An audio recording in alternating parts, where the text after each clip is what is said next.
طيب.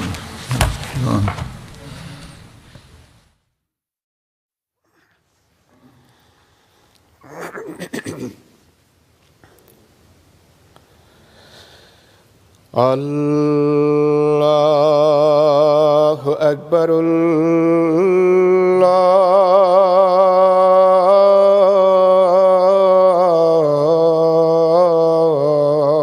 الله أكبر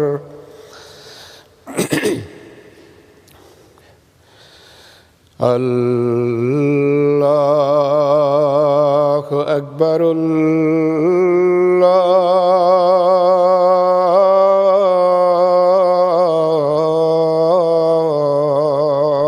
أكبر.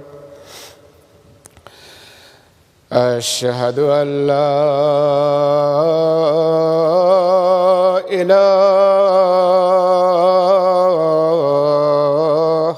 إلا الله. أشهد أن لا إله إلا الله. أشهد أن محمدًا رسول الله.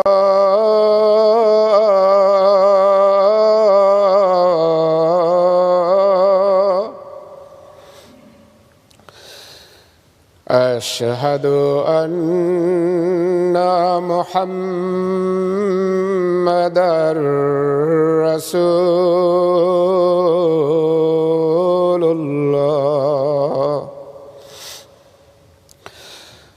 حي على الصلاة.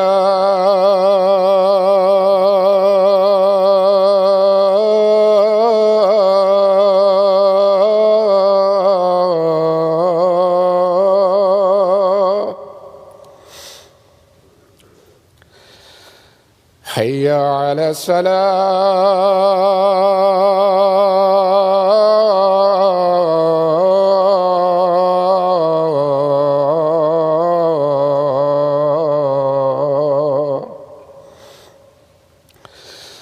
حي على الفلاح.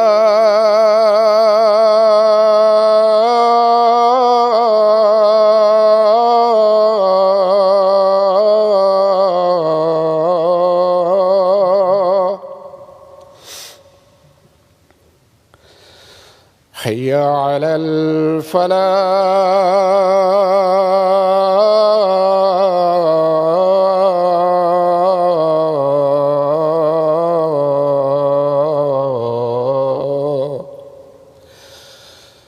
الله أكبر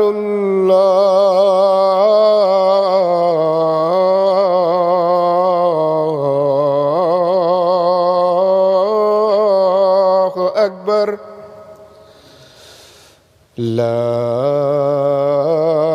إله إلا الله.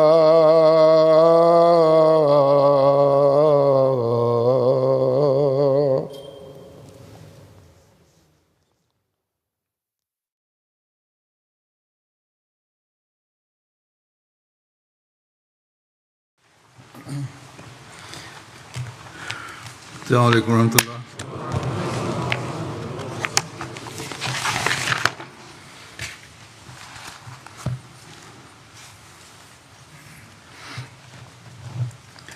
أشهد أن لا إله إلا الله وحده لا شريك له وأشهد أن محمدًا عبده ورسوله. أما بعد فأعوذ بالله من الشيطان الرجيم. بسم الله الرحمن الرحيم. الحمد لله رب العالمين الرحمن الرحيم مالك يوم الدين. إياك نعبد وإياك نستعين اهدنا الصراط المستقيم صراط الذين أنعمت عليهم غير المغضوب عليهم ولا الضالين.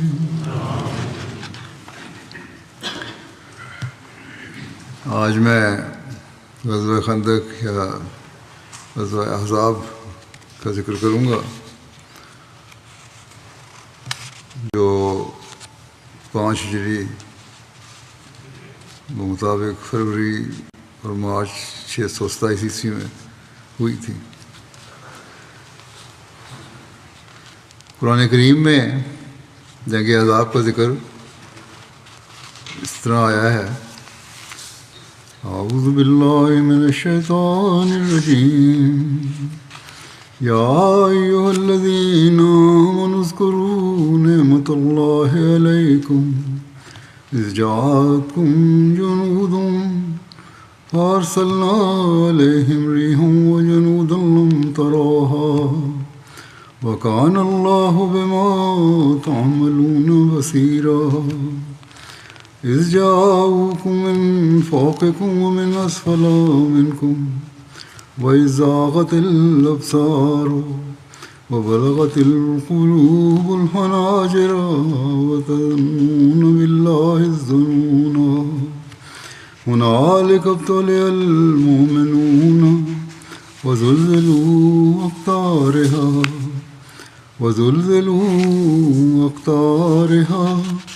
ثُمَّ سُئِلُوا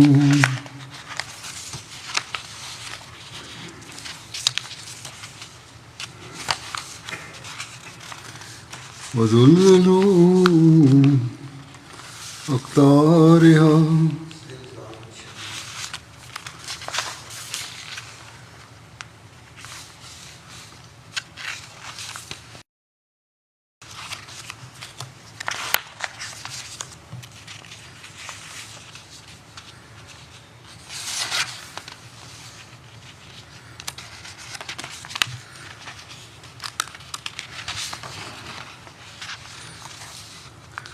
وَزُلْزِلُوا زِلْزَالًا شَدِيدًا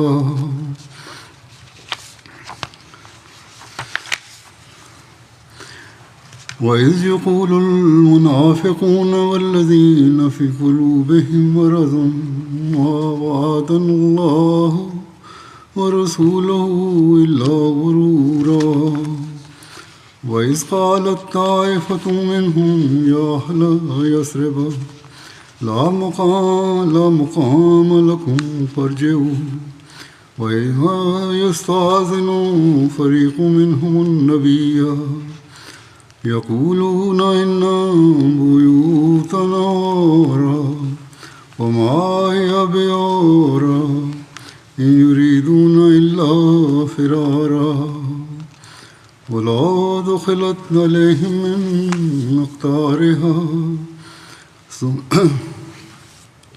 ثم سئلوا الفتنة لأتوها وما تلبثوا بها إلا يسيرا وَلَقَدْ كَانُوا عَاهَدُوا اللَّهَ مِن قَبْلُ لَا يُوَلُّونَ الْأَدْبَارَ وَكَانَ عَهْدُ اللَّهِ مَسْئُولًا قُل لَّن يَنفَعَكُمُ الْفِرَارُ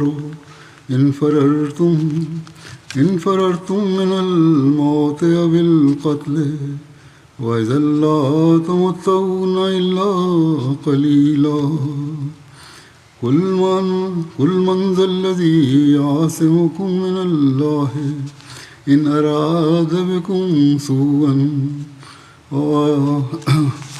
وَأَرَادَ بِكُمْ رَحْمَةً وَلَا يَجِدُونَ لَهُم مِّن دُونِ اللَّهِ وَلِيًّا وَلَا نَصِيرًا قَدْ يَعْلَمُ اللَّهُ المعوقين منكم والقائلين لإخوانهم هلم إلينا ولا يأتون البأس إلا قليلا أشحة عليكم أشحة عليكم وإذا جاء الخوف رأيتهم ينظرون إليك تدور أعينهم كالذي يغشى عليه من الموت فإذا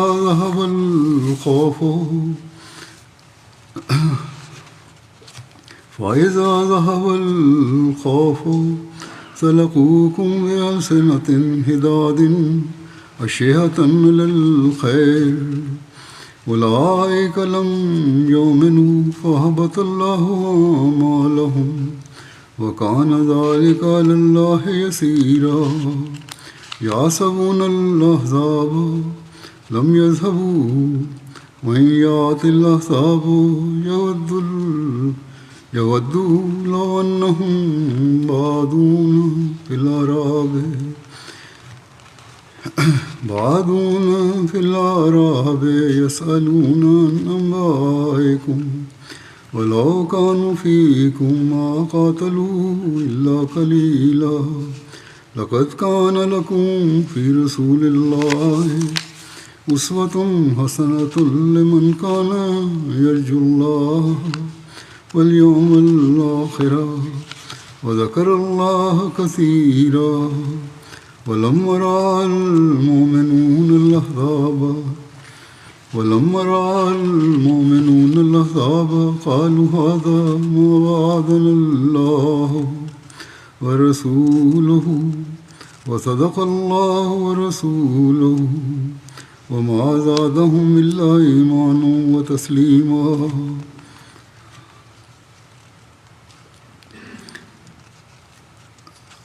من المؤمنين رجال صدقوا ما عاهدوا الله عليه ومنهم من قضى نحبه ومنهم من ينتظر وما يبدلوا تبديلا ليجزي الله الصادقين بصدقهم ويعذب المنافقين إن شاء ويتوب عليهم إن الله كان غفورا رحيما ورد الله الذين كفروا بغيظهم لم ينالوا خيرا وكفى الله المؤمنين القتال وكان الله قويا عزيزا. اے لوگو، ترجمہ اس کا یہ ہے کہ اے لوگو جو ایمان لائے ہو، اپنے اوپر اللہ کی نعمت کو یاد کرو. جو تمہارے پاس لشکر آئے تھے تو ہم نے ان کے خلاف ایک ہوا بھیجی اور ایسے لشکر بھیجے جن کو تم دیکھ نہیں رہے تھے، اور یقیناً اللہ جو تم کرتے ہو اس پر گہری نظر رکھنے والا ہے. جب وہ تمہارے پاس تمہارے اوپر کی طرف سے بھی اور تمہارے نشیب کی طرف سے بھی آئے، اور جب آنکھیں پتھرا گئیں اور دل اچھلتے ہوئے ہنسلیوں تک جا پہنچے، اور تم لوگ اللہ پر طرح طرح کے گمان کر رہے تھے، وہاں مومن ابتلا میں ڈالے گئے اور سخت آزمائش کے جھٹکے دیے گئے. اور جب منافقوں نے اور ان لوگوں نے جن کے دلوں میں مرض تھا کہا ہم سے اللہ اور اس کے رسول نے دھوکے کے سوا کوئی وعدہ نہیں کیا، اور جب ان میں سے ایک گروہ نے کہا اے اہل یثرب تمہارے ٹھہرنے کا کوئی مقام نہیں رہا، بس واپس چلے جاؤ، اور ان میں سے ایک فریق نے نبی سے یہ کہتے ہوئے اجازت مانگنی شروع کی کہ یقیناً ہمارے گھر غیر محفوظ ہیں، حالانکہ وہ غیر محفوظ نہیں تھے، وہ محض بھاگنے کا ارادہ کیے ہوئے تھے. اور اگر ان پر اس بستی کے ہر طرف سے چڑھائی کر دی جاتی، پھر ان سے فساد کا مطالبہ کیا جاتا تو وہ ضرور اس کے مرتکب ہو جاتے اور اس پر توقف نہ کرتے مگر معمولی، حالانکہ اس سے پہلے وہ یقیناً اللہ سے عہد کر چکے تھے کہ وہ پیٹھیں نہیں دکھائیں گے، اور اللہ سے کیا ہوا عہد ضرور پوچھا جائے گا. تو کہہ دے کہ تمہیں بھاگنا ہرگز فائدہ نہیں دے گا اگر تم موت یا قتل سے بھاگو گے، اور اس صورت میں تم کچھ فائدہ نہیں دیے جاؤ گے مگر تھوڑا سا. تو پوچھ کہ کون ہے جو تمہیں اللہ سے بچا سکتا ہے اگر وہ تمہیں کوئی تکلیف پہنچانے کا ارادہ کرے. یا تمہارے حق میں رحمت کا فیصلہ کرے، اور وہ اپنے لیے اللہ کے سوا نہ کوئی سرپرست پائیں گے اور نہ کوئی مددگار۔ اللہ تم میں سے ان کو خوب جانتا ہے جو جہاد سے روکنے والے ہیں اور اپنے بھائیوں سے کہتے ہیں کہ ہماری طرف آ جا، اور وہ لڑائی کے لیے نہیں آتے مگر بہت کم، تمہارے خلاف بہت خساست سے کام لیتے ہیں۔ بس جب کوئی خوف کا مقام آتا ہے تو انہیں دیکھے گا کہ وہ تیری طرف اس طرح دیکھتے ہیں کہ ان کی آنکھیں دہشت سے گھوم رہی ہوتی ہیں، اس شخص کی طرح جس پر موت کی کشی کر دی جاتی جائے۔ بس جب خوف جاتا رہتا ہے تو وہ اپنی تیز زبانوں سے تمہیں ایذا پہنچاتے ہیں۔ بھلائی کے معاملہ میں بخل کرتے ہوئے یہ وہ لوگ ہیں جو فی الحقیقت ایمان نہیں لائے، بس اللہ نے ان کے اعمال ضائع کر دیے، اور یہ بات اللہ پر بہت آسان ہے۔ وہ گمان کرتے ہیں کہ لشکر ابھی تک نہیں گئے، اور اگر لشکر واپس آ جائے تو وہ حسرت سے چاہیں گے کہ کاش وہ ویرانوں میں بدوؤں کے درمیان رہتے ہوتے اور تمہارے حالات معلوم کر رہے ہوتے، اور اگر وہ تم میں سے ہوتے بھی تو قتال نہ کرتے مگر بہت کم۔ یقیناً تمہارے لیے اللہ کے رسول میں نیک نمونہ ہے، اور ہر اس شخص کے لیے جو اللہ اور یوم آخرت کی امید رکھتا ہے اور کثرت سے اللہ کو یاد کرتا ہے۔ اور جب مومنوں نے لشکروں کو دیکھا تو انہوں نے کہا یہی تو ہے جس کا اللہ اور اس کے رسول نے ہم سے وعدہ کیا تھا، اور اللہ اور اس کے رسول نے سچ کہا تھا، اور اس نے ان کو نہیں بڑھایا مگر ایمان اور فرمانبرداری میں۔ مومنوں میں ایسے مرد ہیں جنہوں نے جس بات پر اللہ سے عہد کیا تھا اسے سچا کر دکھایا، بس ان میں سے وہ بھی ہے جس نے اپنی منت کو پورا کر دیا، اور ان میں سے وہ بھی ہے جو ابھی انتظار کر رہا ہے، اور انہوں نے ہرگز اپنے طرز عمل میں کوئی تبدیلی نہیں کی۔ یہ اس لیے ہے تاکہ اللہ سچوں کو ان کی سچائی کی جزا دے، اور منافقوں کو اگر چاہے تو عذاب دے۔ یہ توبہ قبول کرتے ہوئے ان پر جھکے۔ یقیناً اللہ بہت بخشنے والا اور بار بار رحم کرنے والا ہے، اور اللہ نے ان لوگوں کو جنہوں نے کفر کیا ان کے غیظ سمیت اس طرح لٹا دیا کہ وہ کوئی بھلائی حاصل نہ کر سکے، اور اللہ مومنوں کے حق میں قتال میں کافی ہو گیا، اور اللہ بہت قوی اور کامل غلبے والا ہے۔ یہ قرآن شریف کی آیات کا ترجمہ ہے۔ اس جنگ کی وجہ تسمیہ جنگ کا یہ نام کس نے رکھا گیا؟ اس جنگ کو جنگ خندق بھی کہا جاتا ہے، کیونکہ عرب کے دستور کے رواج کے خلاف پہلی مرتبہ مسلمانوں نے خندق کھود کر دفاعی جنگ لڑی تھی، اور اس کو جنگ احزاب بھی کہا جاتا ہے۔ قرآن کریم نے اس کو یہ نام دیا ہے۔ احزاب حزب کی جمع ہے جس کے معنی جماعت اور گروہ کے ہیں۔ چونکہ اس جنگ میں عرب کی مختلف جماعتیں اور گروہ اکٹھے مل کر مسلمانوں پر حملہ آور ہوئے تھے، اس لیے اس جنگ کو جنگ احزاب کہا گیا ہے۔ اس کی وجہ بیان کی جاتی ہے کہ ربیع الاول 4 ہجری میں یہود کا قبیلہ بنو نذیر اپنی عہد شکنی، بغاوت اور نبی صلی اللہ علیہ وسلم کو قتل کرنے جیسی سازشوں کی وجہ سے مدینہ سے جلا وطن کر دیا گیا۔ اس عہد شکن باغی قبیلہ کی سزا تو اس سے کہیں سخت تھی، لیکن ان کی درخواست پر حضرت صلی اللہ علیہ وسلم نے عفو و درگزر اور رحم فرماتے ہوئے ان کو جلا وطن کر دیا، جس پر یہ قبیلہ اپنا ساز و سامان لے کر مدینہ سے کچھ دور خیبر جا کر آباد ہو گیا۔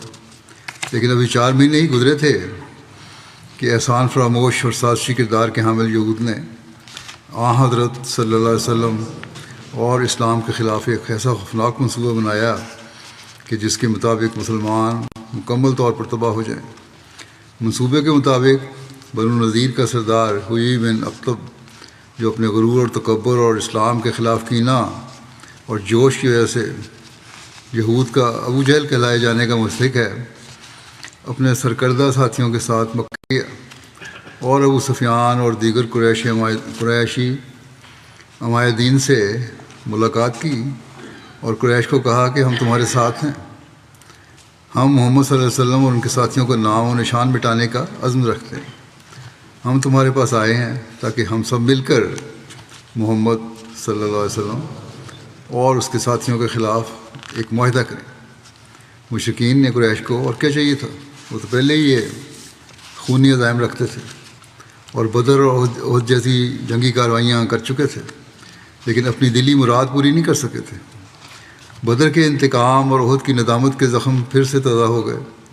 ابو سفیان نے بنو نذیر کے ان سرداروں کو خوش آمدید کہتے ہوئے کہا کہ تم اپنے گھر آئے ہو اور تم تمام لوگوں میں سے ہمیں وہ زیادہ محبوب ہے جو محمد صلی اللہ علیہ وسلم کی دشمنی پر ہماری مدد کرے۔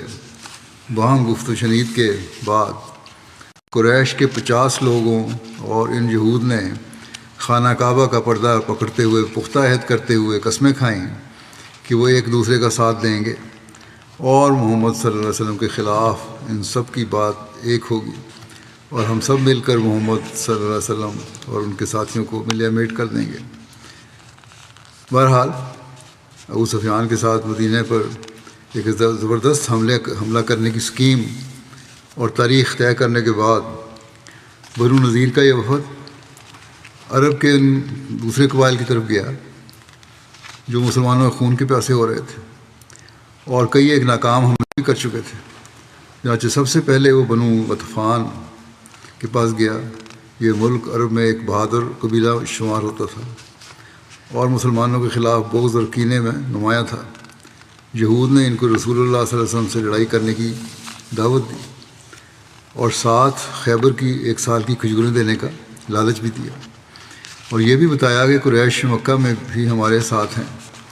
اس پر بنو غطفان نے بھی حمایت کا وعدہ کر لیا اور اپنی طرف سے 6000 فوج کی ضمانت دی۔ اس کے بعد یہود کا یہ گروہ بنو سلیم کے پاس گیا۔ یہ ایک دوسرا قبیلہ تھا جو مسلمانوں پر پہلے سے حملہ کرنے کی عزائم رکھتا تھا لیکن ناکام ہو چکا تھا۔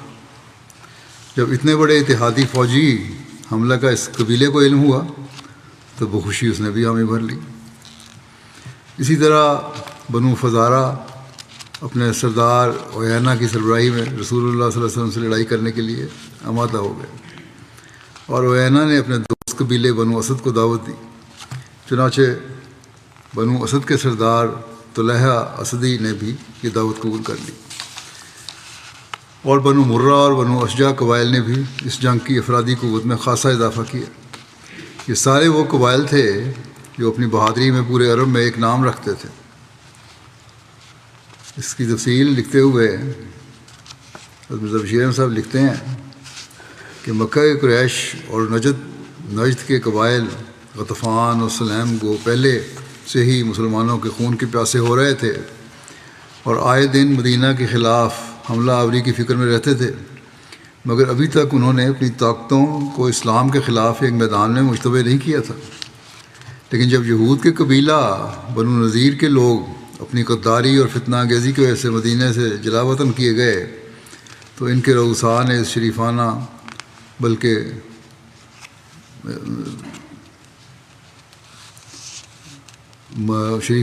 محسنانہ سلوک کو فراموش کرتے ہوئے، یہ تو بہت بڑا احسان کیا تھا آنسر نے ان پہ، اس کو فراموش کرتے ہوئے جو آن حضرت صلی اللہ علیہ وسلم نے ان سے فرمایا تھا، آپس میں یہ تجویز کی کہ عرب کی تمام منتشر طاقتوں کو ایک جگہ جمع کر کے اسلام کو ملیا میٹ کرنے کی کوشش کی جائے۔ اور چونکہ یہودی لوگ بڑے ہوشیار اور چلاک تھے اور اس قسم کے سازشی کاموں میں خوب مہارت رکھتے تھے، اس لیے ان کی مفسدانہ کوششیں بارآور ہوئیں اور قبائل عرب ایک جان ہو کر مسلمانوں کے خلاف میدان میں نکل آئے۔ یہودی رؤساء میں سے سلام بن ابی الحقیق، حقیق، ہوئی بن اختب اور کنانہ بن ربیع نے اس اشتعال انگیزی میں خاص طور پر حصہ لیا۔ چنانچہ ان اتنا پرواز تعدادوں نے اپنے نئے وطن خیبر سے نکل کر حجاز اور نجد کے قبائل کا دورہ کیا اور سب سے پہلے مکے میں پہنچ کر قریش کو اپنے ساتھ گانٹھا اور رؤسائے قریش کو خوش کرنے کے لیے اس بات تک کے کہنے سے دریغ نہیں کیا کہ مسلمانوں کے دین سے تمہارا دین شرک و بت پرستی اچھا ہے۔ یہ ان لوگوں نے کہا۔ اس کے بعد انہوں نے نجد میں جا کر قبیلہ غطفان کو اپنے ساتھ ملایا اور اس قبیلے کی شاخۂ فزارہ اور مرہ اور اشجع وغیرہ کو اپنے ساتھ نکلنے کے لیے تیار کر لیا۔ پھر قریش اور غطفان کی انگیز سے قبائل بنو سلیم اور بنو اسد بھی اس مخالف اسلام اتحاد کی کڑی میں منسلک ہو گئے، اور دوسری طرف یہود نے اپنے حلیف قبیلہ بنو سعد کو پیغام بھیجا کہ اپنی اعانت کے لیے بنو سعد کو اپنی پیغام بھیج کر اپنی اعانت کے لیے کھڑا کر لیا۔ اس زبردست اتحاد کے علاوہ قریش نے اپنے گرد و نواح کے قبائل میں سے بھی بہت سے لوگوں کو جو ان کے توابع میں سے تھے اپنے ساتھ ملا لیا، اور پھر پوری تیاری کے بعد صحرائے عرب کے یہ خونخوار قبائل مسلمانوں کو ملیا میٹ کرنے کے ارادے سے ایک سیل عظیم کی طرح مدینے پر امڑ آئے، اور یہ عزم کیا کہ جب تک اسلام کو صفحہ دنیا سے مٹا نہیں لیں گے واپس نہیں لوٹیں گے۔ حضرت مسلمہ رضی اللہ عنہ اس بارے میں بیان کرتے ہیں کہ یہود کے دو قبیلے جو لڑائی، فساد، قتل اور قتل کرنے کے منصوبوں کی وجہ سے مدینے سے جلا وطن کر دیے گئے تھے، ان میں سے بنو نذیر کا کچھ حصہ تو شام کی طرف ہجرت کر گیا، اور کچھ حصہ مدینے میں شمال کی طرف خیبر نامی ایک شہر کی طرف ہجرت کر گیا۔ خیبر عرب میں یہود کا ایک بہت بڑا مرکز تھا اور ایک قلعہ بند شہر تھا۔ یہاں جا کر بنو نذیر نے مسلمانوں کے خلاف عربوں میں جوش پھیلانا شروع کیا۔ مکے والے تو پہلے ہی مخالف تھے، کسی مزید انگیخت کی محتاج نہ تھے۔ اسی طرح غطفان نامی نجد کا قبیلہ جو عرب کے قبیلے میں بہت حیثیت رکھتا ہے،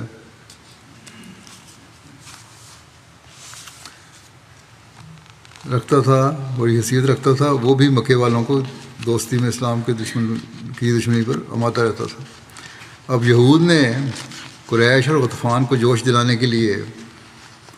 کے علاوہ بنو سلیم اور بنو اسد دونوں اور زبردست قبیلوں کو بھی دو اور زبردست قبیلوں کو بھی مسلمانوں کے خلاف اکسانا شروع کیا، اور اس طرح بنو سعد نامی قبیلہ جو یہود کا حلیف تھا اس کو بھی کفار مکہ کا ساتھ دینے کے لیے تیار کیا۔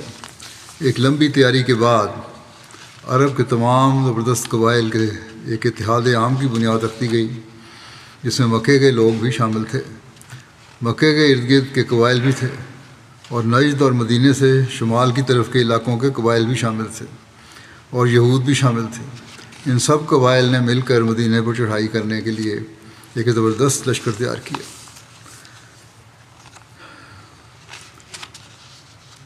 قریش اور دیگر قبائل کا روانہ ہونا اس جنگ کے لیے اور ان کی تعداد کے بارے میں مزید تفصیل اس طرح ہے۔ لکھا ہے کہ قریش مکہ 4000 کا لشکر لے کر روانہ ہوئے۔ ان کی قیادت ابو سفیان کر رہا تھا، سواروں کی کمان خالد بن ولید کر رہا تھا۔ انہوں نے دارالندوہ میں جھنڈا باندھا جو قریش کی مجلس شورا کی جگہ تھی، اور اس کو عثمان بن طلحہ نے اٹھایا۔ انہوں نے بعد میں اسلام قبول کر لیا تھا اور اپنے ساتھ 300 گھوڑے لیے، اور ان کے ساتھ 1500 اونٹ تھے۔ بنو سلیم کے 700 افراد قریش کے ساتھ آ ملے۔ ان کی قیادت سفیان بن عبد شمس کر رہا تھا۔ بنو اسد طلحہ بن خویلد کی قیادت میں روانہ ہوئے، اور بنو فزارہ کے 1000 افراد نکلے جن کی قیادت عیینہ بن حصن کر رہا تھا۔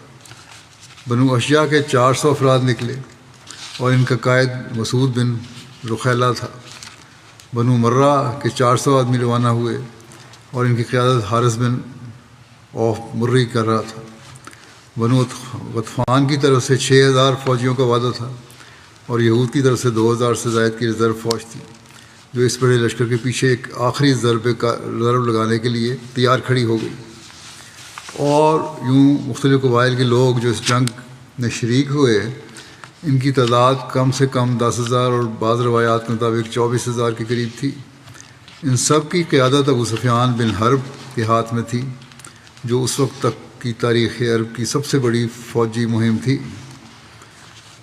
مرزا بشیر احمد صاحب لکھتے ہیں اس بارے میں کہ اس کفار کے اس عظیم الشان لشکر کا اندازہ 10,000 نفوس سے لے کر 15,000 بلکہ بعض روایت کے روح سے 24,000 تک لگایا گیا ہے۔ اگر 10,000 کے اندازے کو ہی صحیح تسلیم کیا جاوے تو پھر بھی اس زمانے کے لحاظ سے تعداد اتنی بڑی تھی کہ غالباً اس سے پہلے عرب کی قبائلی جنگ میں اتنی بڑی تعداد کبھی کسی جنگ میں شامل نہیں ہوئی۔ سارے لشکر کا قائد اعظم یعنی سپہ سالار ابو سفیان بن حرب تھا۔ سامان خورنوش اور سامان جنگ بھی ہر طرح کافی و شافی تھا۔ اسی طرح یہ لشکر شوال 5 ہجری مطابق فروری و مارچ 627 عیسوی میں مدینہ کی طرف بڑھنا شروع ہوا۔ اس سے حضرت مسلم رضی اللہ عنہ بیان کرتے ہیں اس بارے میں کہ مختلف مورخوں نے اس لشکر کا اندازہ 10,000 سے 24,000 تک لگایا ہے، لیکن ظاہر ہے کہ تمام عرب کے اجتماع کا نتیجہ صرف 10,000 سپاہی نہیں ہو سکتا۔ یقیناً 24,000 والا اندازہ زیادہ صحیح ہے، اور اگر اور کچھ نہیں تو یہ لشکر 18-20,000 کا تو ضرور ہوگا۔ مدینہ ایک معمولی قصبہ تھا۔ اس قصبے کے خلاف سارے عرب کی چڑھائی کوئی معمولی چڑھائی نہیں تھی۔ مدینہ کے مرد جمع کر کے، جن میں بوڑھے، جوان اور بچے بھی شامل تھے، صرف 3,000 آدمی نکل سکتے تھے۔ اس کے برخلاف دشمن کی فوج 20 اور 24,000 کے درمیان تھی، اور پھر وہ سب کے سب فوجی آدمی تھے، جوان اور لڑنے کے قابل تھے، کیونکہ جب شہر میں رہ کر حفاظت کا سوال پیدا ہوتا ہے تو اس میں بچے اور بوڑھے بھی شامل ہو جاتے ہیں، مگر جب دور دراز مقام پر لشکر چڑھائی کر کے جاتا ہے تو اس میں صرف جوان اور مضبوط آدمی ہوتے ہیں۔ بس یہ بات یقینی ہے کہ کفار کے لشکر میں 20,000 یا 25,000 جتنے بھی آدمی تھے وہ سب کے سب مضبوط، جوان اور تجربہ کار سپاہی تھے، لیکن مدینے کے کل مردوں کی تعداد بچوں اور اپاہجوں کو ملا کر بمشکل 3,000 ہوتی تھی۔ ظاہر ہے کہ ان امور کو مد نظر رکھتے ہوئے اگر مدینے کے لشکر کی تعداد 3,000 سمجھی جائے تو دشمن کی تعداد 40,000 سمجھنی چاہیے، کیونکہ مقابلہ کوئی نہیں، اور اگر دشمن کے لشکر کی تعداد 20,000 سمجھی جائے تو مدینے کے سپاہیوں کی تعداد صرف 1,500 فرض کرنی چاہیے، کیونکہ یہ تو ان میں کمزور لوگ شامل تھے۔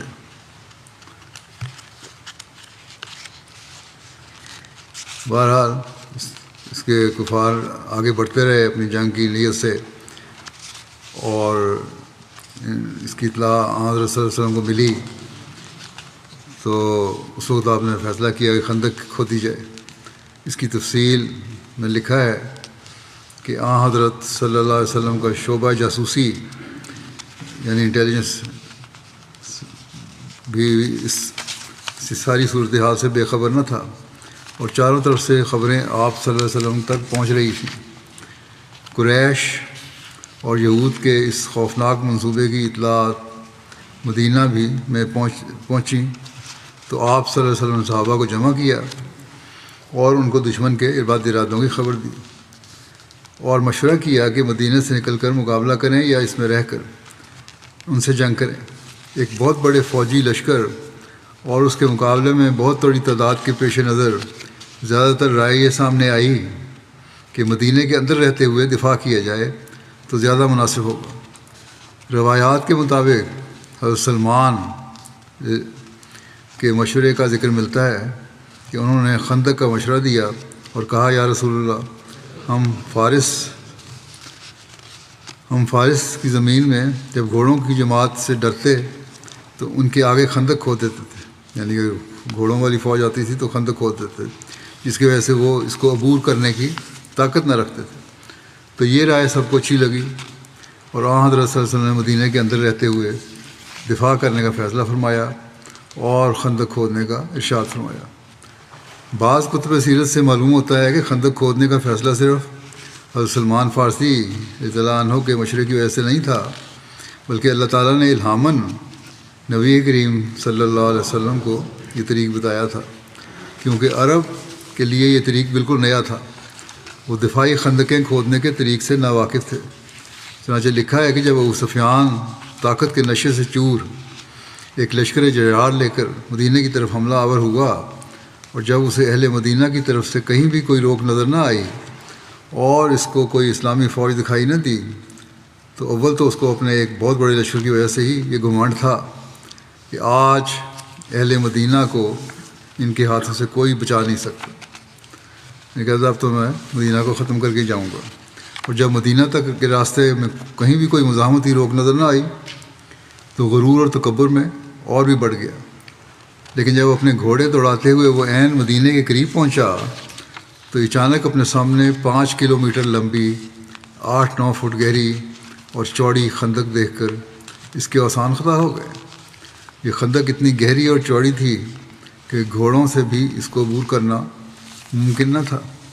چنانچہ جب یہ لوگ اس خندق کو عبور کرنے سے عاجز آ گئے تو اپنے شدید غصے اور بے بسی اور غرور اور تکبر کے ملے جلے جذبات میں اس نے یہاں سے ایک خط نبی کریم صلی اللہ علیہ وسلم کو لکھا، جس میں اس نے لکھا کہ لات، عزا،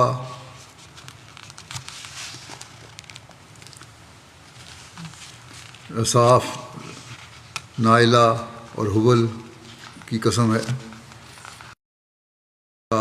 آیا تھا کہ تب تک واپس نہ جاؤں گا جب تک تم لوگوں کا نام و نشان مٹا کر نہ رکھ دوں۔ لیکن میں دیکھ رہا ہوں کہ تم لوگ ہمارے مقابلے سے کترا رہے ہو اور اپنے گرد تا گرد خندقیں کھود لی ہیں۔ اے کاش مجھے معلوم ہو کہ تمہیں یہ طریق کس نے بتایا ہے، اور اگر ہم واپس چلے بھی گئے تو یاد رکھنا کہ جنگ احد کا دن پھر ایک بار تمہیں یاد دلا دیں گے کہ جس میں اب تمہاری عورتیں بھی ذبح کی جائیں گی۔ یہ خط اس نے آن صلی اللہ علیہ وسلم کی خدمت میں بھجوایا۔ اس کے جواب میں نبی اکرم صلی اللہ علیہ وسلم نے ابو سفیان کو خط لکھا اور فرمایا تمہارا خط ملا، میں جانتا ہوں کہ تم صدا سے اللہ تعالیٰ کے خلاف غرور میں مبتلا ہو، اور یہ جو تم نے مدینے پر اپنے لشکر جرار کے ساتھ ایسا حملہ کرنے کا ذکر کیا ہے کہ جس سے تم ہمارا نام و نشان مٹا دینے کا عزم کیے ہوئے ہو، تو یہ تو اللہ کا حکم ہے کہ جو تیرے ناپاک عزائم کے درمیان حائل ہو گیا ہے، یہ تو اللہ تعالیٰ کا حکم ہے کہ تمہارے جو ناپاک عزائم کے درمیان حائل ہو گیا تمہیں موقع نہیں مل سکا یہ۔ اور پھر لکھا کہ اور وہ اپنا ایسا فیصلہ کر دے گا، یعنی اللہ تعالیٰ اپنا ایسا فیصلہ کر دے گا کہ تم لات اور عزا کا نام تک بھول جاؤ گے۔ اور جو تم نے یہ کہا ہے کہ خندق کھودنے کا مجھے کس نے بتایا ہے، تو فإن اللہ الہمنی ذالک، یہ طریق مجھے اللہ تعالیٰ نے الہام فرمایا ہے۔ جو تمہارے اور تمہارے ساتھیوں کا غیظ و غضب جب تمہارے اور تمہارے ساتھیوں کا غیظ و غضب بڑھ گیا تھا، اس کو مجھے اللہ تعالیٰ نے بتایا۔ اور سنو، آگے آپ نے لکھا کہ سنو، انجام کار خدا ہمیں کامیاب کرے گا، اور اے بنو غالب کے احمق، یاد رکھو کہ ایک دن آئے گا کہ تمہارا لات، عزا، رصاف، نائلہ اور حبل ٹکڑے ٹکڑے کر دیے جائیں گے، اور اس دن میں تمہیں یہ سب یاد دلاؤں گا۔ بڑا واضح طور پہ اس کو لکھا کہ انشاءاللہ تعالیٰ فتح ہماری ہوگی۔ حضرت صلی اللہ علیہ وسلم کے اس خط سے واضح ہوتا ہے کہ ہر چند کہ حضرت سلمان فارسی نے مشورہ دیا ہوگا، لیکن اس پر عمل کرنے کا فیصلہ آپ صلی اللہ علیہ وسلم نے الہامہ نہیں فرمایا ہوگا۔ اللہ عالم، بہرحال ان کا فیصلہ بھی تھا، لیکن اللہ تعالیٰ نے بھی آپ کو اس بارے میں آگاہ کیا۔ باقی تفصیل انشاءاللہ آئندہ بیان کروں گا۔ آج کل پاکستان کے احمدیوں کو خاص طور پر دعاؤں میں یاد رکھیں۔ پاکستانی احمدی خود بھی دعاؤں کی طرف توجہ دیں، صدقات کی طرف توجہ دیں۔ اللہ تعالیٰ ان کی حفاظت کرے اور مخالفین کے شر سے ان کو بچائے، اور شریروں کے شر ان لوگوں پر الٹائے۔ عمومی طور پر دنیا کی بہتری کے لیے بھی دعا کریں، اللہ تعالیٰ دنیا کو بھی فتنہ و فساد سے بچائے۔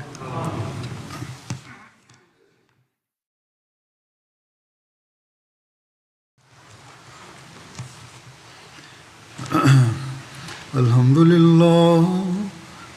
للہ نحمده ونستعینه ونستغفره ونؤمن به ونتوکل علیہ ونعوذ بالله من شرور أنفسنا ومن سيئات أعمالنا من يهده الله فلا مضل له ومن يضلل فلا هادي له ونشهد أن لا إله إلا الله ونشهد أن محمدا عبده ورسوله عباد الله رحمكم الله إن الله يأمر بالعدل والإحسان وإيتاء ذي القربى وينهى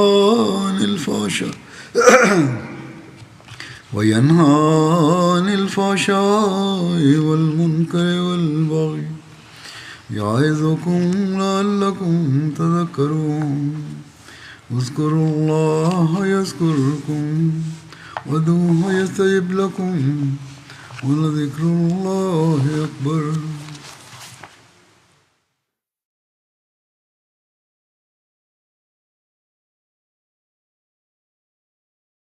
ما كان